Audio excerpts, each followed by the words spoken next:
আজ আমি একটা নতুন রেসিপি নিয়ে চলে এসেছি।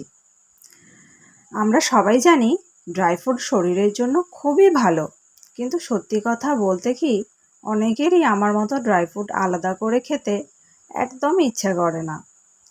কিনে আনা হয়, সুন্দর করে ডিব্বায় রেখে দিই, তারপর দিনের পর দিন পড়েই থাকে। ভাবলাম এমন কিছু বানানো যাক যাতে খেতেও ভালো লাগে, আবার শরীরের জন্য উপকারী হয়। তাই আজ ৫-৬ রকমের ড্রাই ফ্রুট দিয়ে খুব সহজে মজাদার লাড্ডু বানাবো। তোমরাও শেষ পর্যন্ত ভিডিওটা দেখো, আশা করি ভালো লাগবে। আর এই লাড্ডু বানানোর জন্য আমি নিয়েছি খেজুর, কাজু বাদাম, কাঠবাদাম, কিশমিশ, আখরোট আর পেস্তা। তোমরা চাইলে বাড়িতে যা আছে তাই ব্যবহার করতে পারো। সব উপকরণ একসাথে থাকলে স্বাদও ভালো হয়, আবার দেখতেও সুন্দর লাগে। প্রথমে খেজুরের বীজগুলো বের করে আলাদা করে নেব। যদি ছোট বাচ্চাদের জন্য বানাও তাহলে একটু ছোট করে কেটে নিলে ভালো হয়। এরপর কড়াইতে অল্প পরিমাণে ঘি দিয়ে দিলাম। ঘি দিয়ে একে একে সমস্ত ড্রাই ফ্রুটগুলো আমি হালকা করে ভেজে নেব। আর এই লাড্ডু বানানোর জন্য আলাদা করে কোনো চিনি দেওয়ার দরকার নেই, কারণ খেজুর প্রাকৃতিকভাবেই মিষ্টি। তো এবার এক এক করে সমস্ত উপকরণগুলো হালকা করে ভেজে নেব।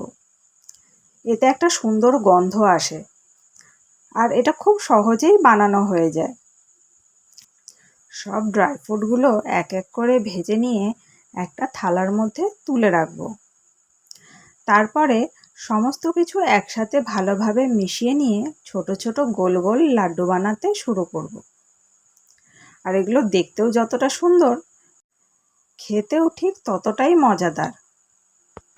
যারা প্রতিদিন সকালে বা বিকালে একটু স্বাস্থ্যকর নাস্তা খেতে চাও, তাদের জন্য এই লাড্ডু খুবই ভালো।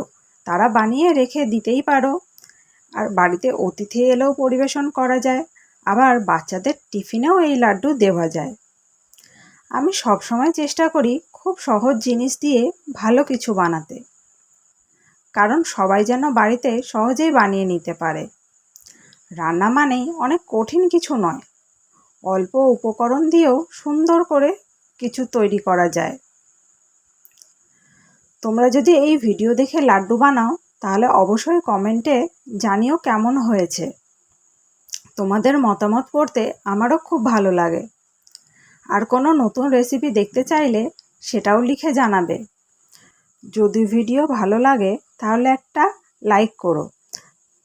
লাইক করে তোমার পরিবার ও বন্ধুদের কাছে একটা শেয়ার করে দিও। আর যারা আমায় এখনো ফলো করোনি তারা আমায় ফলো করে নেবে।